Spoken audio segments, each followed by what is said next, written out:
आप सभी को प्रणाम। आप सभी को दिवाली की बहुत बहुत शुभकामनाएं। हैप्पी दिवाली।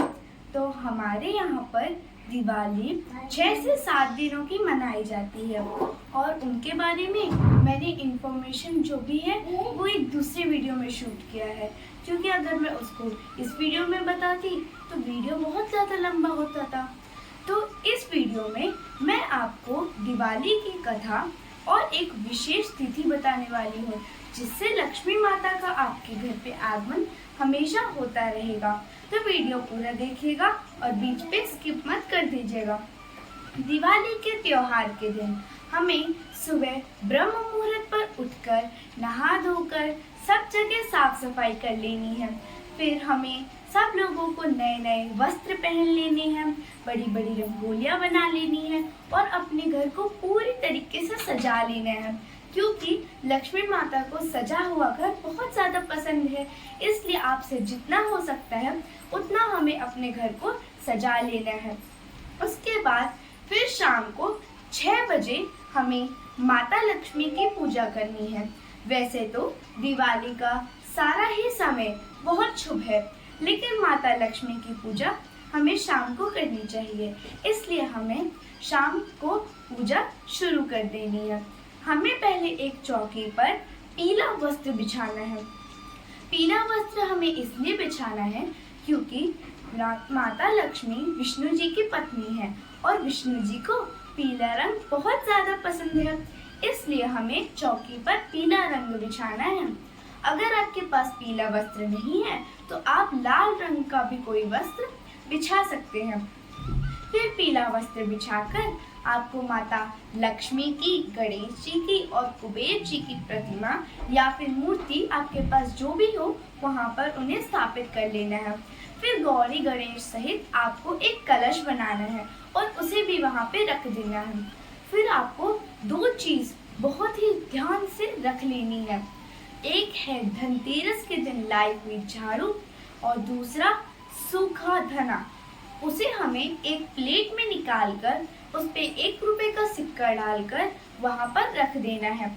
फिर आपके पास जितने भी फूल प्रसाद है, आपने जो प्रसाद माता रानी के लिए बनाया है, आपने फल फूल या मिठाई लाई है, उनको आपको भोग लगा देना है।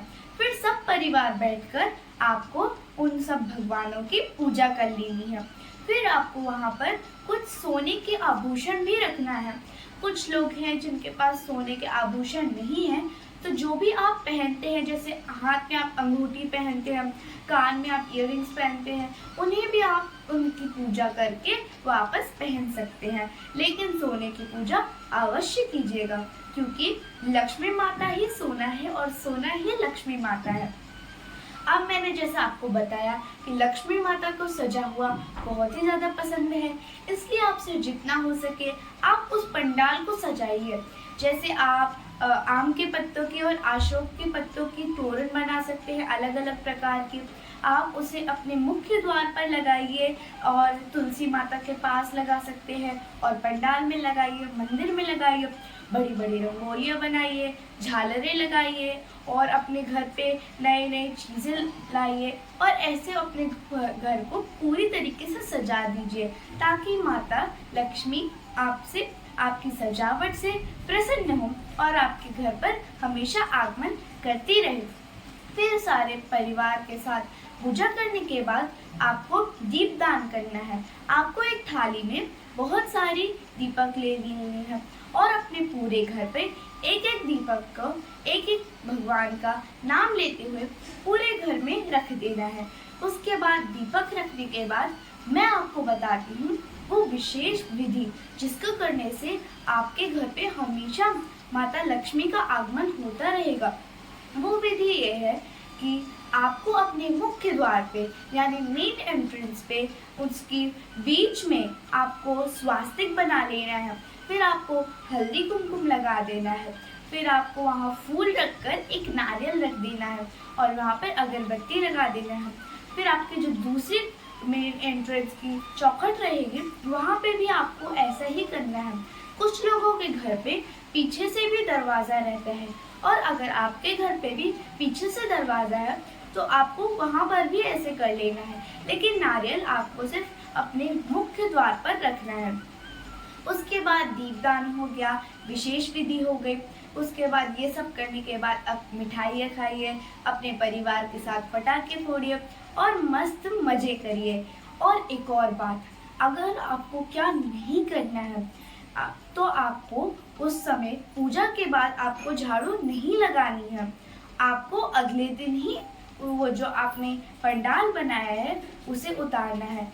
इसलिए आप पहले नहा लीजिएगा अगले दिन, उसके बाद ही उस पंडाल को उतारिएगा। तो चलिए अब मैं आपको बताती हूँ दिवाली की कथा।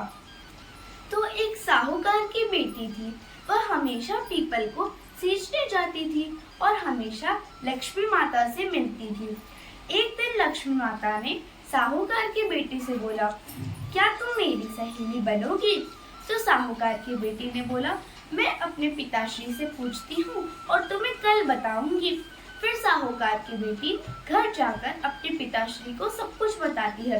तो पिताश्री कहते हैं कि ठीक है, वो तो लक्ष्मी माता है, तुम उनकी सहेली बन जाओ।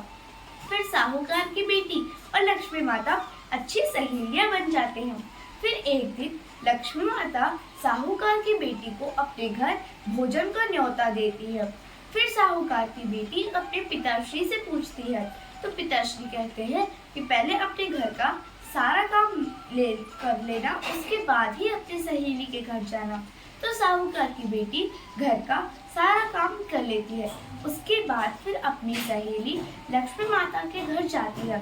लक्ष्मी माता उनको बैठने के लिए सोने की कुर्सी देती है, उनको 56 भोग देती है, उनकी बहुत अच्छे से खातिरदारी करती है, उनको रखने के लिए पैसे देती है, फिर उनको पहनने के लिए शॉल देती है और उनको बहुत ही अच्छे से उनको भोजन करवाती है और कहती है कि एक दिन मैं भी तुम्हारे घर आऊंगी। तो साहूकार की बेटी कहती है कि हाँ, जरूर आना। फिर साहूकार की बेटी अपने घर वापस चली जाती है। फिर वह सोच विचार में पड़ जाती है। तो साहूकार आता है और अपनी बेटी से पूछता है कि क्या हुआ, तुम तो अपनी सहेली के घर से आ रही हो, फिर इतनी उदास क्यों हो? तो फिर साहूकार की बेटी कहती है, हमारे पास तो कुछ भी नहीं है, उसके पास तो इतना सब कुछ था, उसने मेरी इतनी अच्छे से खातिरदारी की है, लेकिन हमारे पास कुछ नहीं है। मैं उसको जब वो आएगी तो मैं उसको क्या दूंगी, क्या खिलाऊंगी, क्या बैठने के लिए दूंगी? फिर साहूकार कहता है, कोई बात नहीं, हमारे पास जितना है उसी से उसकी खातिरदारी कर लेना। तुम पहले अच्छे से साफ सफाई कर लेना, फिर गोबर से लीप देना और फिर नहा धोकर अच्छे अच्छे पकवान बना लेना। फिर साहूकार की बेटी ऐसा ही करती है। फिर उसे एक 9 लाख का हार मिलता है। फिर उसे वो बेचकर एक सोने की कुर्सी खरीदती है, शॉल खरीदती है, अच्छा अच्छा पकवान बनाती है। जैसे ही लक्ष्मी जी और भगवान गणेश उनके घर पे पधारते हैं, साहूकार की बेटी उनकी बहुत अच्छे से खातिरदारी करती है और माता लक्ष्मी और भगवान गणेश की कृपा से साहूकार का एक बड़ा बंगला बन जाता है। साहूकार के पास बहुत धन आ जाता है। साहूकार और साहूकार की बेटी बहुत ही अच्छे से जीने लगते हैं, उनके पास बहुत ज़्यादा धन आ जाता है। हे माता रानी, जैसे आपने साहूकार की बेटी को और साहूकार को धन दिया, वैसे ही हमें देना और हमारे घर पे भी सुख समृद्धि बनाए रखना। तो ये थी दिवाली की कथा। अगर आपको मेरा वीडियो अच्छा लगे तो लाइक करिएगा, सब्सक्राइब करिएगा। Thanks for watching, bye bye and happy Diwali.